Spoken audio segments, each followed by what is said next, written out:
In today's episode of Have a Plan Before You Land, Gerry Scott asks immigration lawyer Evelyn Ackah to explain the impacts of both home ownership and marriage on the Canadian citizenship process for an American. An American buys a home in Canada. For some reason, they think they get all this stuff with it. What do they get? They get a beautiful house in Canada, and that's it. It means that buying a house doesn't actually give you permanent residence. It allows you to enter and stay in your house as a visitor, and generally the same visitor rules apply, which is 6 months in Canada, and then you probably have to spend some time out of the country. You may be able to extend your visitor status, but it does not grant you permanent residence or citizenship in any way. In order to achieve that, you'd have to go through an immigration process.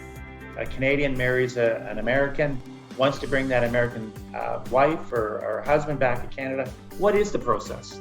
Well, that's a good question, Gerry. There are two processes that they can undertake. One would be to wait until they enter together, where the American spouse is entering as a visitor initially. And then upon arrival, that spouse can change their intention from visitor to permanent and then do the application from inside Canada.